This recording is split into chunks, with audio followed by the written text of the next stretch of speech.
As I mentioned in the first video clip, I'm using an XT828, which is essentially an Xterminator.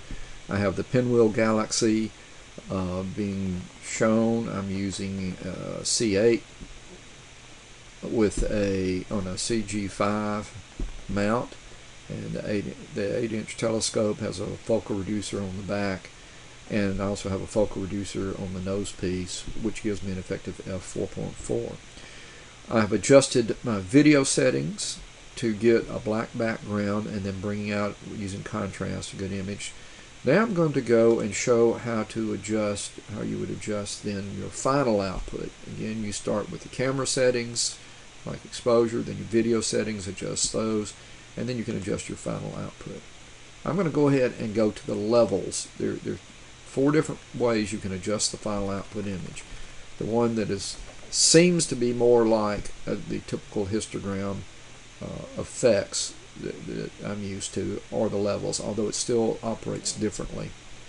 Before I do that, I will show you this is the typical way the histogram that I used to using, where you see the informational content on the histogram, and then you would just move your left and right values, your left value up to where you want to have your content begin, and then the right value end to where you want to have the upper end. What we're doing here is, instead of adjusting sliders on either side of the content, we are going to be adjusting sliders that move the content around. Here, as I adjust this image up, you notice that I'm moving my content, I'm spreading it out more. If I then adjust the left one, I'm pushing it back to the left to get my black level as low as possible. Now, you will see nothing is happening, so you're wondering what's going on. I have to enable it first for anything to happen. So I'm going to hit reset. I'm going to enable. Now, when you move it, you will see you're increasing your signal. It's being spread out more. Then you can adjust the black level or your left side. I may have overshot on that, and so get it. There's a better adjustment. Now then you can also bring this signal in and pull out a little more of your image.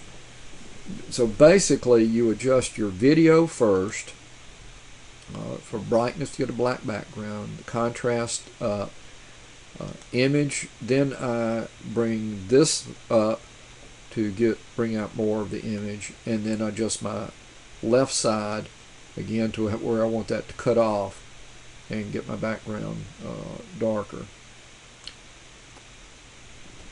And that is how the newer histogram functions essentially work. Now, if you switch to the other types of histogram adjustments, they are not additive. In other words, if I go to basic, my levels that I'm using do not stay. I go back to default values. Here, brightness and contrast aren't the same as your video brightness and contrast, which is why I tend to not use this. But you can see its effects. Brightness brightens it up, and then contrast, whereas before when we moved contrast up, it brought in more contrast, it actually darkens it here.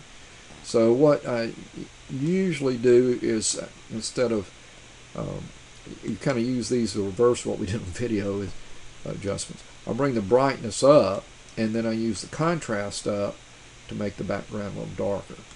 So that's how you can bring out the image there. These final image adjustments are additive to your video adjustments. So because these are done first and then these, but you're just picking which one of the final output controls you want to apply. The advanced levels is essentially the same as levels. It's just that you deal with your red, green, and blue separately. So you could see, you can perfect each one of those separately. I tend to just stick with the single one for ease of use.